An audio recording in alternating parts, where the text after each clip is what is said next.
Dans l'histoire, peu d'épisodes sont aussi effrayants que la persécution des présumés sorciers. Des forêts européennes aux colonies naissantes d'Amérique, une peur profonde des forces occultes grippe les sociétés, les incitant à infliger des châtiments atroces à ceux suspectés de pratiquer la sorcellerie. Enracinés dans la superstition, l'extrémisme religieux et un désir de domination, ces mesures puniques servaient autant à faire spectacle qu'à garantir la conformité. Nous examinerons dans cette vidéo certaines des techniques les plus infâmes utilisées pour torturer ceux considérés comme des sorcières. Ces méthodes, élaborées pour infliger douleur et transmettre un message effrayant aux témoins, révèlent des moments sombres de l'histoire où une simple accusation pouvait plonger une personne dans une souffrance insupportable. La chasse aux sorcières ne se limite pas seulement à la punition des prétendues sorcières, mais englobe également les campagnes de peur collective et de persécution intense. Entre le XVe et le XVIIIe siècle, ces chasses ont frappé l'Europe, avec certains des procès les plus marquants ayant eu lieu à. Ces chasses étaient fréquemment appuyées par des institutions puissantes, poussées par des craintes sociales, des convictions religieuses et des superstitions. Poussés par la peur et soutenus par l'autorité religieuse, les chasseurs de sorcières sillonnaient les villages à la recherche de tout indice de sorcellerie. De nombreux accusés étaient jugés et les preuves pouvaient varier, allant de la possession de simples herbes à des marques de naissance atypiques surnommées marques de sorcières. Dès qu'ils étaient soupçonnés, les accusés faisaient face à des épreuves cruelles destinées à établir leur culpabilité, entraînant fréquemment des châtiments terrifiants. La chaise de la sorcière était une forme de torture particulièrement inhumaine, illustrant l'extrême despotisme de la société pour obtenir des aveux. Bien que principalement utilisée en Allemagne, cette méthode a été adoptée dans d'autres régions également. Principalement utilisée en Allemagne, avant d'être adoptée dans d'autres régions d'Europe, cette chaise en fer était dotée de pointes acérées sur le siège, le dossier, les accoudoirs et même le repose-pied.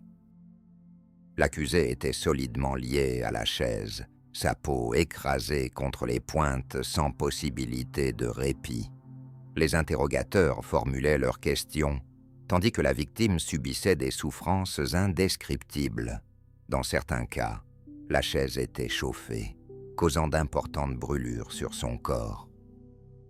On pensait qu'une sorcière n'éprouverait aucune douleur si elle était réellement coupable, une croyance superstitieuse qui rendait l'utilisation de cette chaise fréquente lors des procès.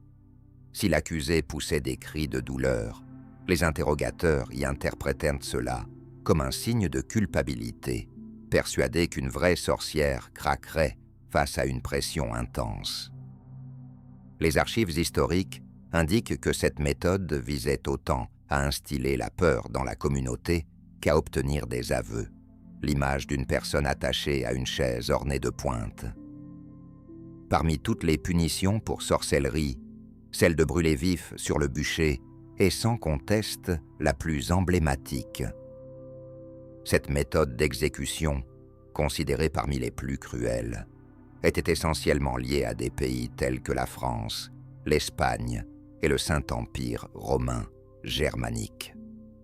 Brûler les condamnés était vu comme un acte de purification, le feu étant censé libérer l'âme du mal et empêcher toute force démoniaque de raviver le corps. Si la brûlure était répandue en Europe, l'Angleterre avait ses propres pratiques. Dans ce pays, les sorcières étaient souvent pendues. La peine de mort par incendie étant généralement réservée aux personnes reconnues coupables de trahison mineure. En Écosse, en revanche, les exécutions par le feu étaient privilégiées. Le philosophe français Michel de Montaigne a vivement critiqué la brûlure était une pratique répandue en Europe. Cette réflexion de Montaigne met en évidence l'absurdité de juger des individus sur de simples présomptions. Des milliers d'hommes et de femmes furent brûlés vifs en Europe, souvent fondés sur des preuves peu solides, telles que des rumeurs ou des peurs irrationnelles. La douleur, tant psychologique que physique, liée à cette condamnation, était énorme. Les témoins de ces exécutions décrivaient souvent l'horreur de voir une personne en train de brûler, tandis que des cris de pitié résonnaient dans l'air. Le frein de sorcière, aussi appelé bride des mégères ou branx, était utilisé comme instrument de châtiment et d'humiliation publique. Cet équipement, souvent constitué d'une cage ou d'un masque métallique, adapté à la tête de la personne condamnée, comprenait une plaque renforcée qui... Frein de sorcière. Toute tentative de prendre la parole entraînait une douleur aiguë, enfermant ainsi l'accusé dans le silence.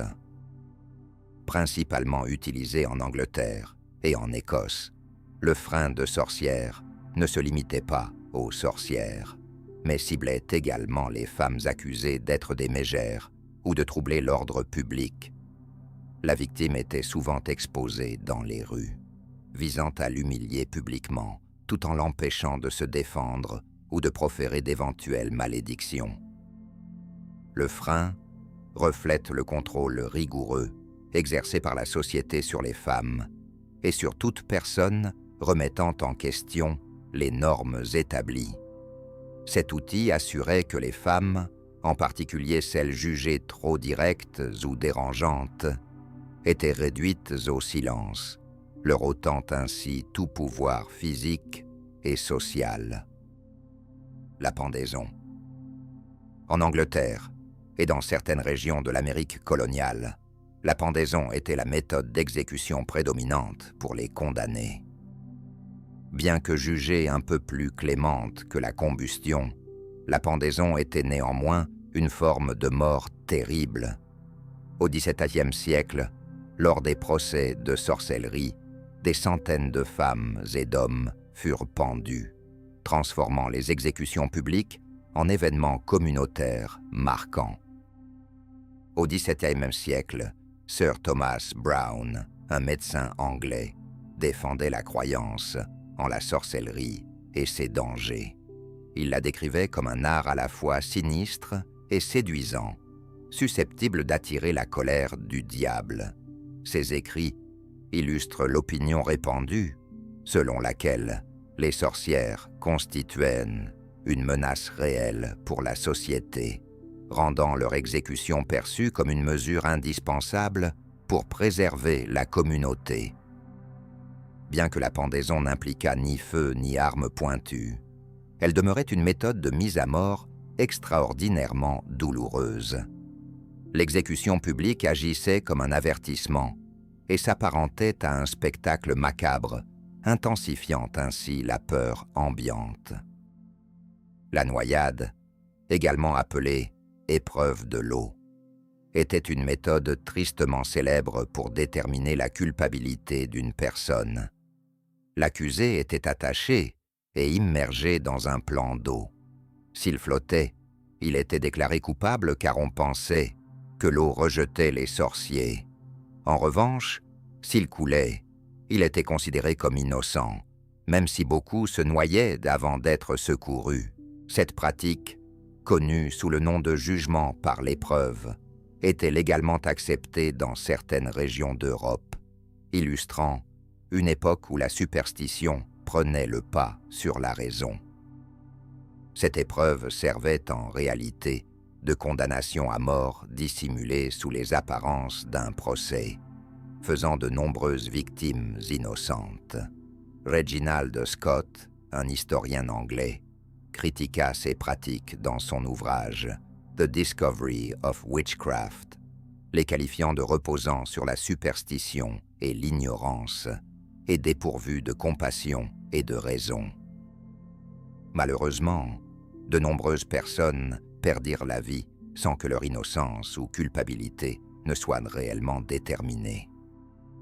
La torture du chevalet était un instrument de terreur tristement célèbre dans toute l'Europe médiévale, utilisé non seulement contre les sorcières, mais également lors des procès en sorcellerie. L'accusé était immobilisé sur un cadre en bois où ses membres étaient fixés à des rouleaux. En tournant ceux-ci, le corps était étiré, entraînant des dislocations ou même des fractures. Cette méthode brutale contraignait de nombreux accusés à avouer leur prétendu crime sous la douleur insupportable. Le philosophe italien Cesare Beccaria condamna ces pratiques dans son livre « Des délits et des peines ». Ce phénomène indiquait un changement de perspective sociale sur la punition. Le chevalet symbolisait la brutalité des procès en sorcellerie, où les aveux étaient souvent arrachés par des moyens si cruels que n'importe qui aurait accepté de confesser n'importe quel crime pour échapper à la souffrance. L'innocence passait au second plan, l'essentiel étant de satisfaire les exigences des autorités désireuses d'exercer leur pouvoir. Les châtiments violents infligés aux personnes accusées de sorcellerie illustrent puissamment l'influence de la peur, de l'ignorance et d'une autorité débridée. Les stratégies mises en place pour éradiquer le mal entraînaient fréquemment des tragédies, privant de nombreux individus de leur dignité, liberté et vie. Ces récits nous incitent à méditer sur les aspects les plus sombres de la nature humaine et nous alertent sur les conséquences désastreuses lorsque le jugement prend le pas sur la justice. Il est crucial, aujourd'hui, de se souvenir de ces récits tragiques, non seulement pour rendre hommage aux vies innocentes perdues, mais aussi pour souligner l'importance de la raison, de l'empathie et du courage face à la peur collective. Apprenons de ces leçons pour veiller à ce que de telles atrocités n'aient plus jamais lieu.